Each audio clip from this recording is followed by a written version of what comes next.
영상으로 듣던 거와 다르게 또 우리가 직접 들으니까 은혜가 감동이 더하죠. 네. 할렐루야. 하나님께서 이 시간 우리 모두에게 크신 은혜와 사랑을 베풀어 주실 줄 믿습니다. 초기 교회 성령운동 중에 몬타누스주의라는 것이 있습니다. 몬타누스주의라는 것은 주후 157년경에 소아시아에 있는 프리스가의 예언자였던 몬타누스라는 사람에 의해서 주도되었던 성령운동입니다. 몬타누스는 두 여자, 프리스길라와 막시밀라라는 이 두 여자를 중심으로 해서 기존의 형식적이고 또 도덕적으로 나태해진 교회에 대해서 비판을 가하면서 성령의 직접적인 계시, 성령으로 인한 엄격한 윤리와 금욕주의를 주장했습니다. 당시 성도들에게는 157년이다 보니까 주님 돌아가시고 오신 지 이제 100년이 넘었잖아요. 그러다 보니까 주님 재림에 대한 기대가 점점점 사라져 버렸어요. 뿐만 아니라 그러면서 신앙생활의 역동성, 생명력 넘치는 그런 모습들도 사라져 버리고 성도들이 어느새 게으르고 나태해지기 시작했습니다. 뿐만 아니라 믿는 사람들이나 믿지 않는 사람들이나 거의 구별이 되지를 않았다라는 거죠. 이런 상황에서 몬타누스는 자기를 보혜사 성령이다. 그리고 자기가 하는 말들이 새 예언이다 라고 말하면서 성령운동을 시작했습니다. 그는 방언과 엑스타시, 그러니까 황홀경이죠. 열광적인 황홀경 체험을 강조했습니다. 또한 그는 예수님이 약속하신 성령 강림이 사도행전 2장에 나오는 마가의 다락방에서 시작된 것이 아니라 이제 자기를 통해서 시작된다라고 주장을 했습니다. 성령은 오직 몬타누스만을 통해서 시작되기 때문에 자기 자신만이 하나님과 직통 계시를 받을 수 있다라고 주장을 했던 거죠. 정통교회는 이런 몬타누스의 주장을 받아들일 수가 없었습니다. 결국 주후 177년에 교회는 공의회를 열어서 몬타누스와 그를 따르는 사람들을 이단으로 정죄했죠. 그러자 몬타누스주의를 따르는 사람들이 정통교인들을 피해서 카르타고와 이집트로 건너가게 되었습니다. 그래서 그곳에서요, 초기 교회의 위대한 교부이자 뛰어난 라틴 신학자였던 터툴리안을 몬타누스주의로 개종시킬 만큼 그 영향력이 어마어마했다라는 것입니다. 교회는 이러한 몬타누스주의와 싸우면서 성령에 대한 교리를 확립해 나가기 시작했습니다. 그런데 그 과정에서 성령에 대한 교리는 명확해졌지만 성령의 인격성 그리고 성령의 사역이 상대적으로 약해지기 시작했다라는 것이죠. 여러분, 오늘 우리는 성령에 대해서 바르게 알고 있어야 됩니다. 특히 성령의 인격성과 성령의 사역에 대해서 주목해 볼 필요가 있습니다. 크게 성령의 사역에 두 가지가 있는데요. 하나는 성령의 외적인 사역, 그리고 또 다른 하나는 성령의 내적인 사역입니다. 먼저 성령의 외적인 사역을 살펴보면 사도행전에서 나오는 것과 같이 말씀 선포, 치유, 기적, 축기 등의 사역이 이 성령의 외적인 사역에 속합니다. 우리가 잘 아는 방언, 그 다음에 침유, 능력 행함, 이 모든 것들이 다 성령이 외적으로 보여주는 일들이죠. 오늘날 우리는 성령이라고 말하면 그 즉시 아주 자연스럽게 이 성령의 외적인 사역들을 떠올리게 됩니다. 그만큼 우리 한국교회에서 성령의 외적인 사역이 강조되었다라는 것을 알 수 있는 대목입니다. 실제로 누가복음과 사도행전을 보면 주로 성령이 외적인 사역에 초점을 맞추고 있음을 알 수가 있습니다. 부활하신 주님이 제자들에게 다음과 같이 약속하셨죠. 사도행전 1장 8절입니다. 오직 성령이 너희에게 임하시면 너희가 권능을 받고 예루살렘과 온 유대와 사마리아와 땅끝까지 이르러서 내 주민이 되리라. 주님은 성령이 제자들에게 임할 때 제자들이 먼저 권능, 디나미스, 즉 다이너마이트와 같은 강력한 파워를 얻게 된다라고 말씀해 주셨습니다. 그리고 실제로 주님이 약속하신 대로 오순절에 성령이 제자들에게 임했습니다. 불같은 성령이 제자들에게 임했을 때 제자들이 참으로 놀라운 경험을 하게 되죠. 성령의 강력한 임재 후에 제자들은 완전히 다른 사람이 되었습니다. 여러분 그들의 삶을 살펴보면 정말 강력합니다. 놀라운 기적들이 그들을 통해서 일어나게 됩니다. 나면서부터 신체 장애되었던 사람이 그 자리에서 일어나죠. 병든 사람들이 나음을 얻게 되고 심지어는 죽은 사람들까지도 살려내는 참으로 강력한 삶을 제자들이 살게 됩니다. 이를 통해 제자들은 그 어떤 환난과 핍박도 두려워하지 않게 되었고 많은 사람들 앞에서 주 예수 그리스도의 십자가의 복음을 담대하게 전하는 그런 강력한 예수 그리스도의 증인들이 되었습니다. 이처럼 누가복음과 사도행전이 성령의 파워, 이 성령의 외적인 사역에 주목하고 있는 이유는 초기 교회가 교회의 처음 시작할 그 단계에 수많은 방해를 받고 반대를 받았는데 그 사람들의 모든 방해 세력들을 어떻게 뚫고 전 세계를 향해서 이 복음이 전파될 수 있었는가를 보여주기 위함이었습니다. 제자들의 힘으로 된 게 아닙니다. 제자들의 능력과 제자들의 지혜로 된 게 아닙니다. 제자들에게 임한 성령의 강력한 파워에 의해서 이것이 가능했다라는 것을 누가는 보여주고 싶었던 것이죠. 그래서 성령의 강력한 임재를 통해서 제자들과 성도들은 이스라엘을 넘어서 전 세계로 유대교를 넘어서 하나님 나라를 향하여 담대하게 나갈 수가 있었던 겁니다. 심지어 성도들을 핍박하고 죽이던 로마 제국마저도 예수 그리스도를 믿는 기독교 제국으로 변화시킬 수가 있었던 것이죠.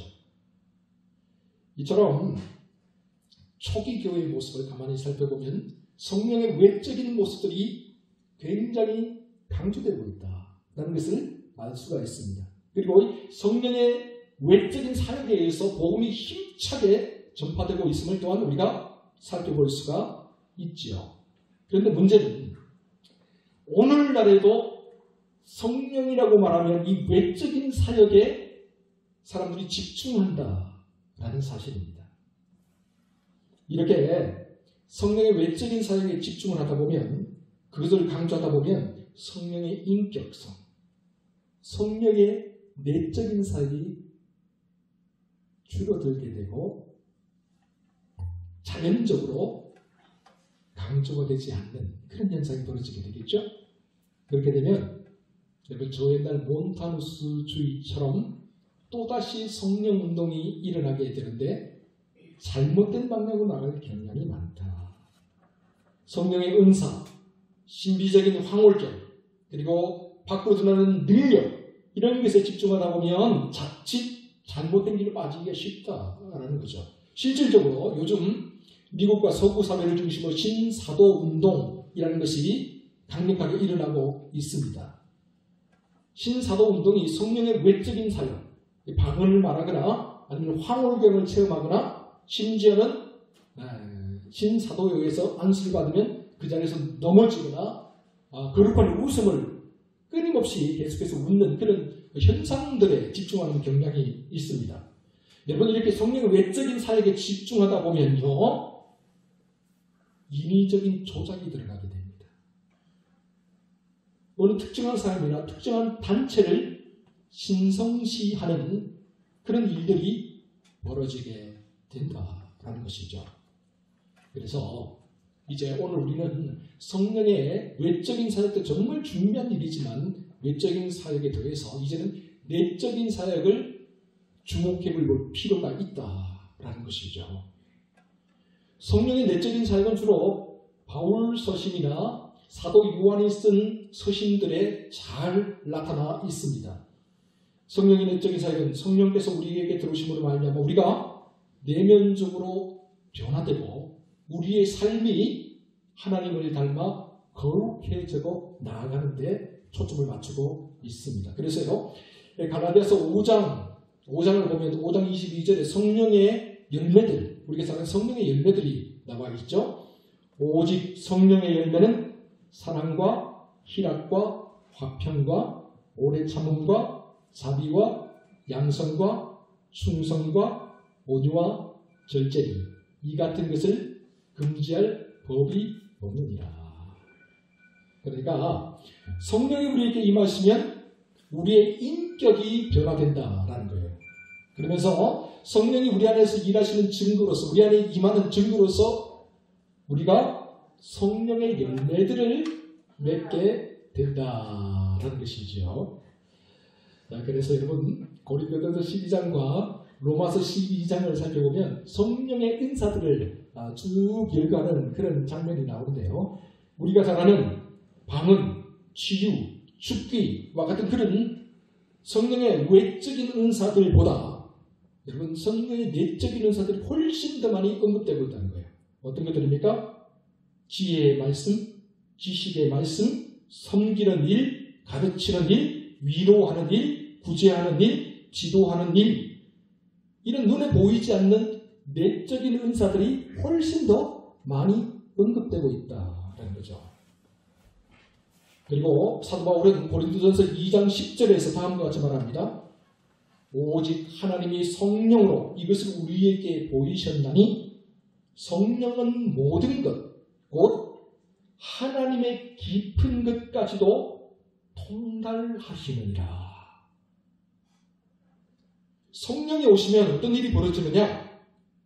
성령이 우리 안에 임하시면 우리의 모든 것을 다 알고 계시죠? 뿐만 아니라 하나님의 깊은 것까지도 다 통달하시기 때문에 우리가 하나님의 영이 임하면 하나님을 닮아가게 된다. 우리도 모르는 사이에. 이것이 바로 성령의 내적인 사역이다라고 할 수가 있습니다. 또 사도 요한은 오늘 본문에서 성령의 이 내적인 사역을 독특한 표현으로 이야기를 해주고 있는데 우리 한번 본문 16절 말씀 같이 한번 읽어보도록 하겠습니다. 16절입니다. 시작. 내가 아버지께 구하겠으니 그가 또 다른 보혜사를 너희에게 주사 영원토록 너희와 함께 있게 하리니. 아멘. 이 사도 요한은 오늘 본문에서 성령을 또 다른 보혜사라고 그렇게 이야기를 하고 있죠. 그러니까 이미 보혜사가 왔어요. 그 보혜사가 누굽니까? 예수님. 예수님이 보혜사로 왔어요. 그런데 예수님이 이제 세상을 떠나실 때가 되었어요. 십자가를 지실 때가 되었어요. 그래서 제자들에게 약속하십니다. 또 다른 보혜사를 너희에게 보내줄 것이다. 여기서 말하는 보혜사라는 것은 파라클레토스입니다. 파라클레토스는 여러 가지 의미가 있는데 크게 두 부분으로 나눈다면 첫 번째는 돕는 분, 인도하는 분이라는 의미가 있고요. 그리고 다음 부분은 상담자, 함께하는 분이라는 그런 의미가 있습니다. 이 파라클레토스라는 의미로 우리가 성령의 사역을, 내적인 사역을 나눠보면 두 가지로 나눌 수가 있는 거죠. 먼저 한 가지는 성령께서는 우리가 성경 말씀을 바르게 깨닫고 이해할 수 있도록 우리를 돕고 인도해 주신다는 거예요. 하나님의 말씀을 바르게 깨닫고 예수님께서 이 땅에 오셔서 주신 말씀들, 행하신 모든 일들을 바르게 깨달을 수 있도록, 이해할 수 있도록 우리를 인도해 주시고 우리를 도와주신다. 그래서 오늘 우리가 읽지는 않았지만 14장 26절을 보면 이렇게 되어 있습니다. 보혜사, 곧 아버지께서 내 이름으로 보내실 성령, 그가 너희에게 모든 것을 가르치고 내가 너희에게 말한 모든 것을 생각나게 하리라. 보혜사가 오시면, 성령이 오시면 주님께서 우리에게 가르치는 모든 것을 생각나게 해주시고 하나님의 말씀이 깨달아질 수 있도록 우리를 인도하신다라는 것이죠. 여기서 성령의 역할은 분명합니다. 우리의 어두워진 영에 밝은 조명, 빛을 비춰주십니다. 그래서 세상의 죄악으로 물들어서 하나님 말씀을 제대로 깨달을 수 없는 우리를 하나님 말씀을 깨달을 수 있도록 보여주십니다. 여러분, 어두운 곳에서는 지하실에 내려가서 여러분 성경책을 펴면 읽을 수 있습니까? 읽을 수 없어요. 지하실에 내려가서는 어두운 곳에서는 아무리 성경을 읽고 싶어도 읽을 수가 없어요. 그런데 그 지하실, 아무것도 없는 캄캄한 지하실이 할지라도 작은 빗줄기 한 줄기만 쫙 비춰 들어오면 어떻습니까? 작은 빗줄기 한 줄기만 비춰 들어와도 그곳에 성경을 비추면 우리가 성경을 읽을 수가 있다라는 거예요. 지하실 전체에 빛이 들어오지 않더라도 한 줄기 빛만 비춰 들어와도 우리가 성경을 읽을 수 있고 이해할 수 있는 것처럼 우리의 영혼이 이미 어두워졌다 할지라도 죄악으로 가득 차 있다 할지라도 성령의 빛이 비추게 되면 성경 말씀이 이해가 되고 주님께서 우리에게 가르쳐주신 모든 것들이 생각나게 된다. 이 일을 위해서 성령이 파라클레토스로 보혜사로 우리에게 오셨다라는 거죠.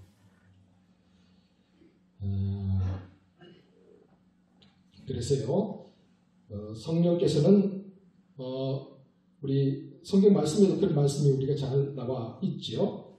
우리가 모든 성경은 하나님의 감동으로 되었다. 디모데후서에서 그렇게 나와 있고요. 그 사도 베드로는 베드로후서 1장 20절과 21절에서도 이렇게 말하고 있습니다. 한번 들어보시기 바랍니다.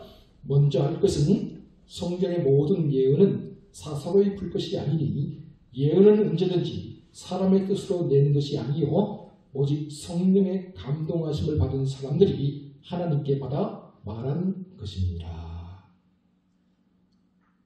성령이 아니면 이 성경을 읽어도 사사로이 풀게 된다. 잘못되게 풀게 된다는 거예요. 왜요? 이 성경이라는 것이 성령의 감동으로 기록된 건데 성령의 감동 없이 성경을 읽으면 단순히 하나의 문학적으로, 역사적으로, 학문적으로, 철학적으로는 읽을 수 있지만 진정한 그 깊이와 뜻을 알 수가 없다. 사사로이 풀게 된다는 거예요. 그러면 어떤 문제가 생기느냐? 여러분 로마서 10장에 나와 있는 이스라엘 백성들, 유대인들과 같은 문제가 생기게 된다라는 거예요. 사도 바울이 자기 동족을 보니까 성령의 감동 없이 성경을 읽으니까 이런 문제가 생기더라는 거예요. 어떤 문제? 한번 들어보십시오. 내가 증언하노니 그들이 하나님께 열심히 있으나 올바른 지식을 따르는 것이 아니니라. 하나님의 의를 모르고 자기 의를 세우려고 힘써 하나님의 의에 복종하지 아니하였느니라. 유대인들만큼 성경을 소중하게 여긴 민족이 없습니다. 유대인들만큼 성경을 읽고 가르치고 묵상하는 민족이 없어요. 그런데 중요한 것은 사도 바울이 보니까 자기 동족들이 성령의 감동 없이 하나님 말씀을 읽고 연구하고 있더라는 거예요. 그 결과가 뭐냐? 하나님의 의를 세우지 않고 자기의 의를 내세우게 되더라는 거예요. 성령의 감동 없이 성경을 읽으니까 여러분 또 다른 율법주의가 되더라는 거예요. 성령의 감동 없이 성경을 읽으니까 또 다른 공로주의가 되어버리더라는 거예요. 하나님의 뜻을 깨닫고 하나님의 의를 세우는 것이 아니라 자기의 의를 내세우게 되고 자기의 공로를 내세우는 그런 방향으로 나아가버리더라. 사도 바울이 자기 민족으로서 안타까워서 이 말을 하고 있는 겁니다. 그러므로 성령이 우리에게 임해야 된다. 성령의 조명하심 없이는 우리가 하나님의 말씀을 읽어도 제대로 깨달을 수가 없고 성령의 조명하심 없이는 우리가 하나님의 뜻에 가까이 갈 수가 없습니다. 그러므로 오늘 이 자리에 모인 우리 모두에게 성령의 감동과 감화하심이 충만하게 임하시기 바랍니다. 다음으로 두 번째는 성령께서는 우리와 함께 해주시는 분이다라는 사실을 꼭 기억할 필요가 있습니다. 우리와 함께 해주십니다. 여러분, 지금 요한복음 14장 이 말씀을 하시는 예수님 이 지금 상황이 어떤 상황이냐면 요한복음 13장부터 마지막 만찬을 드시고 제자들의 발을 씻겨주시고 이제 감람산으로 가서 기도하시기 전에 그 마지막 만찬을 드신 자리에서 주님이 대담화, 고별 설교를 하는 그런 장면입니다. 요한복음 13장부터 사실 14장부터 17장까지인데요. 이게 마지막으로 주님이 전해주시는 고별 설교의 장면이에요. 그 장면 가운데 하나가 바로 오늘 본문 말씀입니다. 그래서 오늘 요한복음 14장 1절에서 말하잖아요. 내가 이제 아버지께로 돌아갈 때가 되었다. 그렇지만 너희들 하나님을 믿으니 근심 걱정하지 말아라. 나를 믿어라. 그렇게 이야기를 해요. 그런데 주님이 지금 떠나가시겠다. 그러니까 제자들이 마음이 불안하죠. 근심스러울 수밖에 없잖아요. 주님이 도대체 어디로 간단 말인가?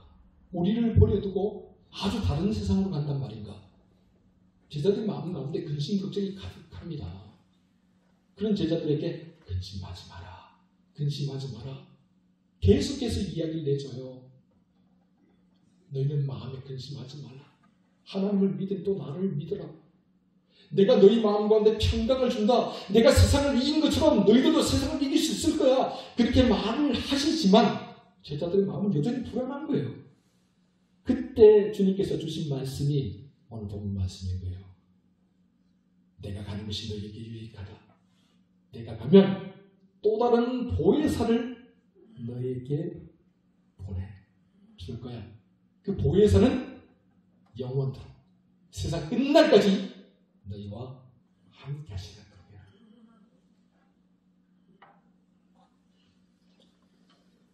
주님은 또 십자가에서 부활하시고요. 감람산에서 승천하실 때에도 제자들에게 또다시 한 번 더 이 약속의 말씀을 주시죠. 마태복음 28장 20절을 보면 이렇게 되어 있습니다. 내가 너희에게 부한 모든 것을 가르쳐 지키게 하라. 볼지어다 내가 세상 끝날까지 너희와 항상 함께 있으리라. 세상 끝날까지 너희와 항상 함께 있으리라. 어떻게 함께 하신다는 겁니까? 주님이 지금 떠나가시잖아요. 하늘로 올라가시잖아요. 근데 어떻게 함께 하신다는 겁니까? 보혜사 성령님을 통하여서. 보혜사 성령께서 우리에게 임하시면 이 세상 끝날까지 내 생의 마지막 순간까지 주님이 우리와 함께 하실 수가 있다라는 것이죠.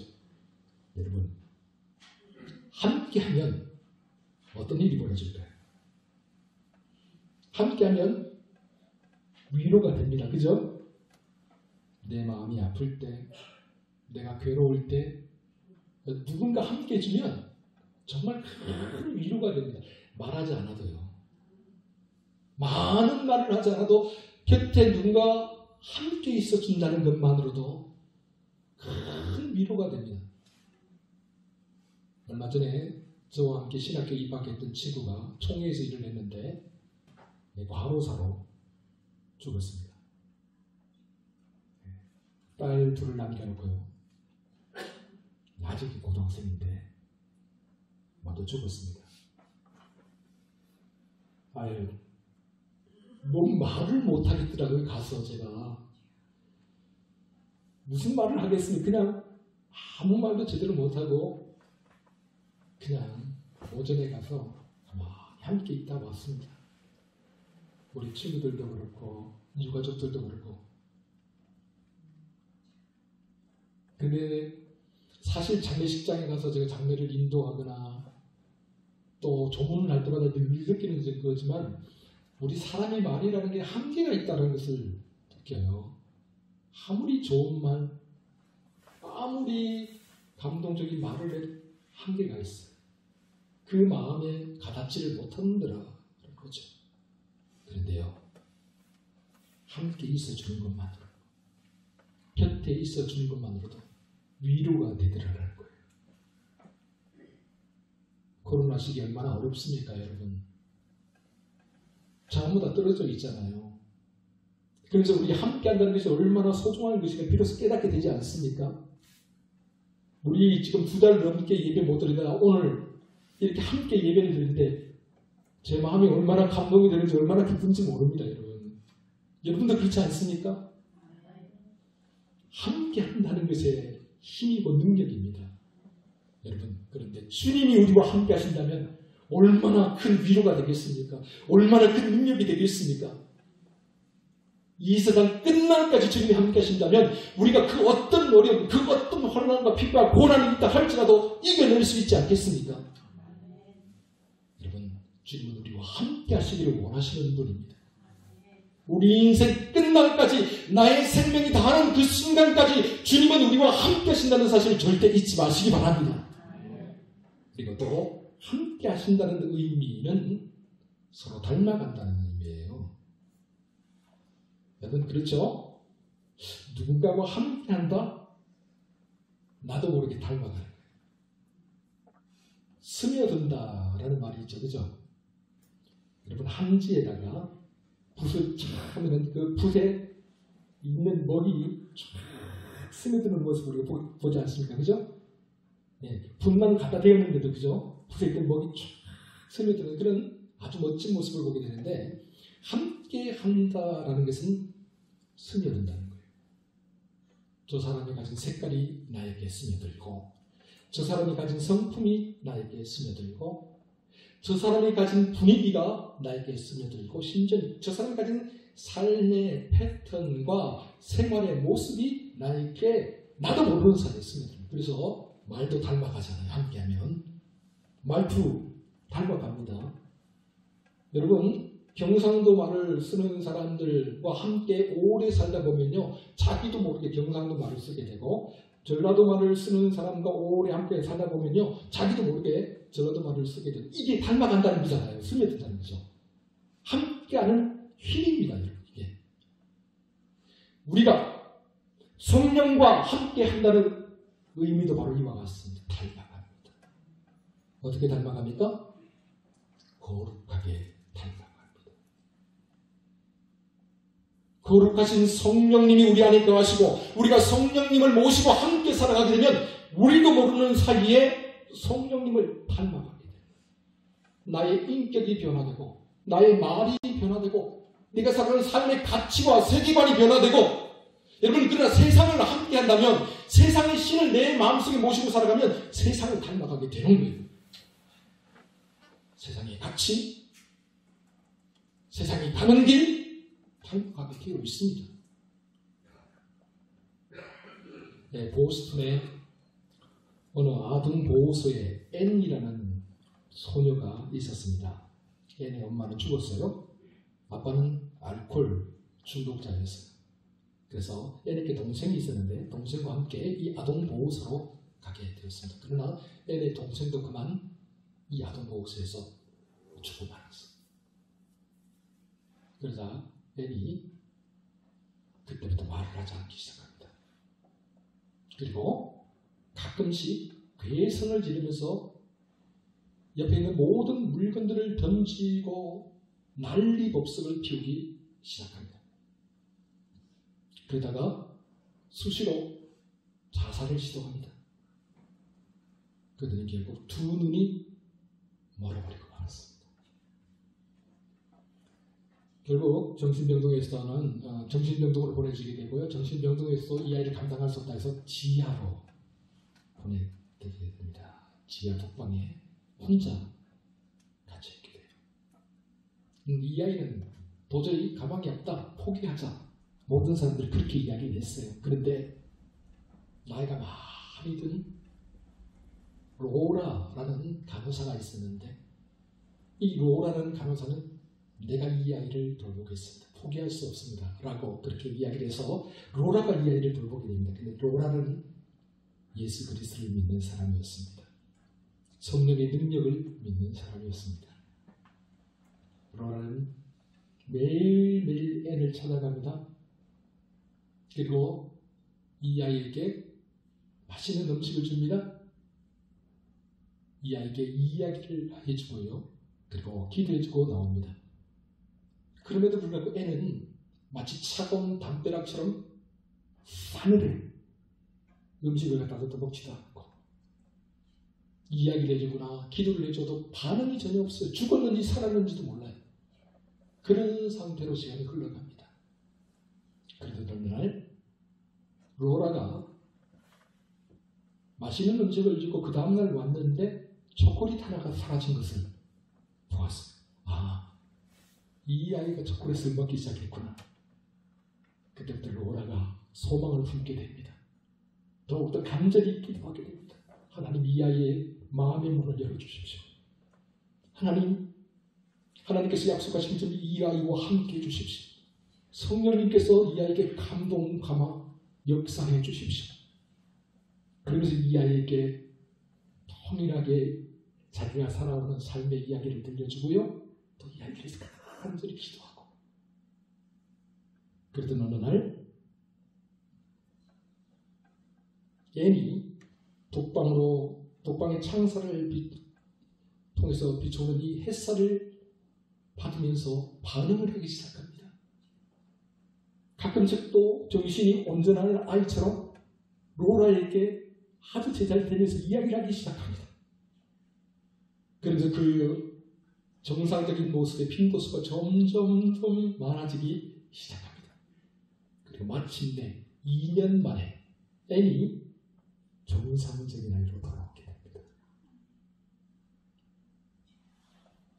로라가 이 아이를요, 파킨슨 시각장애인 학교에 입학을 시키죠. 그리고 로라가 이 아이가 이 학교에 적응할 수 있도록 정말 최선을 다해 도와줍니다. 애는 로라를 통해서 하나님의 사랑이 무엇인가, 그리고 포기하지 않는 한 희망이 있는 것이 무엇인가를 깨닫게 돼요. 파킨슨 학교에 들어가서 정말 열심히 공부해서 최우등생으로 졸업하게 되는데 그 와중에 로라가 죽는 그런 시련도 겪게 돼요. 그런데 다 이겨내요. 애니. 그리고 졸업하는데 신문사의 도움으로 애니 개안 수술을 하게 됩니다. 마침내 잃어버렸던 시력을 되찾게 된 거죠. 수술이 끝나고 새로운 세상을 보게 된 어느 날 애니 신문을 읽다가 신문 귀퉁이에 난 조그마한 기사를 보게 돼요. 그 기사의 내용은 이렇습니다. 보지 못합니다. 듣지 못합니다. 말하지 못합니다. 삼중고를 겪고 있는 아이가 있습니다. 이 아이를 돌봐줄 사람을 구합니다. 얘는 이것이 하나님이 자기에게 주신 계시라고 느껴요. 자기가 로라로부터 받은 이 사랑, 하나님의 이 큰 사랑을 이제는 갚아야 될 때가 왔다는 것을 느끼게 되죠. 그래서 찾아갑니다. 사람들은 애에게 말해요. 왜 걔를 찾아가냐? 걔는 소망이 없어. 안 돼. 아무리 노력해도 걔는 구제불능이야. 근데 애는 이렇게 대답을 합니다. 저는 하나님의 능력을 확신합니다. 저는 하나님의 사랑이 이 아이와 함께 할 것을 확신합니다. 결국에는 숱한 어려움들을 다 극복해내고 그 아이를 정말 훌륭하게 키워냅니다. 보지 못하고 듣지도 못하고 말하지도 못했던 그 아이가 20세기의 대기적의 주인공이 되죠. 그 아이 이름은 저 유명한 헬렌 켈러입니다. 그리고 그 아이의 선생님이었던 분이 바로 저 유명한 앤 설리반 선생님입니다. 사랑하는 성도 여러분, 함께 한다는 것의 의미가 무엇입니까? 함께 한다는 것. 여러분, 성령이 우리와 함께 하시면 우리는 이 죄악된 세상을 거룩하게 만들어갈 수 있습니다. 여러분, 성령이 우리와 함께 하시면 소망이 없는 이 세상에 우리가 소망을 심을 수 있습니다. 여러분, 성령이 우리와 함께 하시면 사랑이 없는 이 세상을 풍성한 사랑으로 갖고 갈 수 있습니다. 성령이 함께 하시는 은혜가 오늘 이 자리에 모인 저와 여러분 모두에게 날마다 충만하게 임하시기를 주의 이름으로 축원합니다.